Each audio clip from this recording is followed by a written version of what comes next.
All right, now we're going to look at switch containers.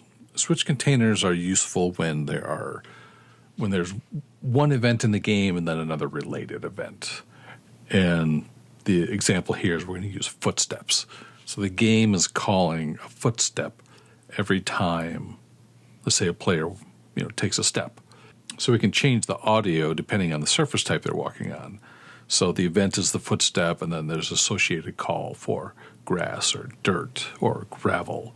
So it's these kind of associated one-off events that switch containers are good for. So first we are going to go into our Game Syncs tab. And under switches, we're going to make a new switch group. We're going to call this materials. And so this is going to be the types of materials that the footsteps will be associated with. So for this one, we have concrete, dirt, gravel, tile. And we want to right-click and say New Switch. And I want to make one more called Lava. All right, and just make sure that you have your hierarchy correct here. Default work unit, materials, then under materials you have these 5 child elements. And that's it for this window. So if we look at the footsteps folder, we can see that we have all the groups beneath it. And if we open those, we see we have the WAV files. So these WAV files have already been named correctly and trimmed, and they're exactly how we want them to be to get into the game. So we are going to keep this structure here. So we're not going to import tile and make a random container, import gravel and make a random container. We're going to take this whole parent folder.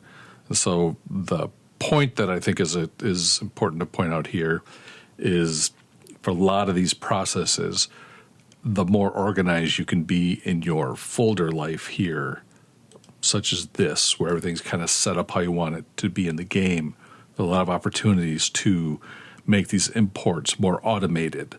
So you're not having to create like single sound objects in a container and doing so much manual work in the program itself. So you can organize it here exactly how you want it with names and everything, and then do some kind of big import. It's these opportunities that will make your life a lot easier as the projects grow in size and you're managing a large amount of files. All right, so to import this, we're going to right-click, say Import Audio Files, and then Add Folders. So navigate to your Footsteps folder and just make sure that you are in the correct folder. We want to be in the folder that has the child folders with the WAV files and everything. So click on this Footsteps parent folder, say Choose, and so now it's making some guesses how we want to import these. And it did okay. So this is the footstep folder here. So we're actually going to change the folder names, the folder types. So we want this top one to be a switch container. And when we do that, it switches all of these to random containers, which is nice. So that's exactly what we want. And everything else is good. So we're going to import that. So if you come back over to here to your Footsteps parent container, you can see we now have all these random containers, and it exactly resembles how our folders looked. So that is the goal. All right, we can't play anything yet. We have a few more things to set up.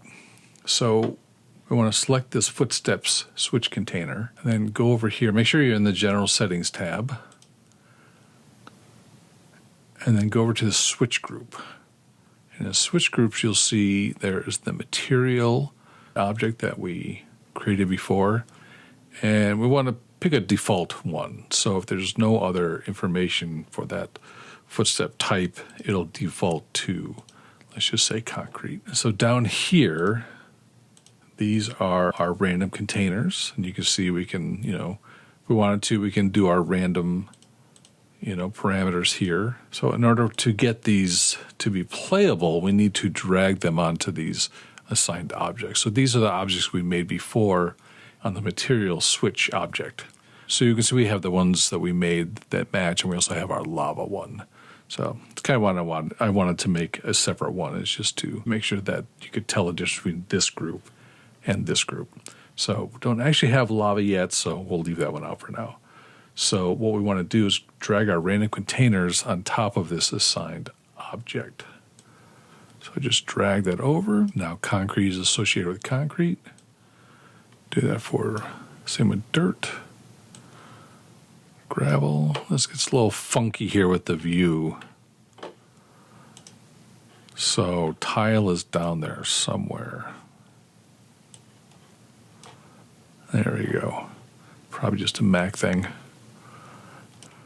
So now we have our randoms assigned to the switch objects that we have created. The last thing I want to do is make an event. So again, right click, say new event, and I'm going to call this footsteps. And we want to add a play type to this.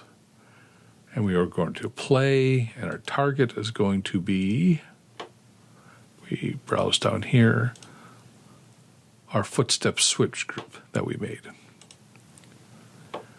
Probably should have named this. It's not great when all your names are so similar.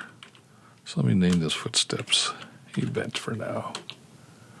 So our footsteps switch container, we can play from our footsteps event. So down here in our event viewer, we can click on this, and you can see the transport has now switched to the event transport control. So these icons here, you can switch between your different game syncs. So make sure you're on the second one, which is for switches. If you're over here in one of these other ones, our options over here go away. And that's not what we want. So you can see we have our material here. That's the switch type we're working with, and we can go between our various types here.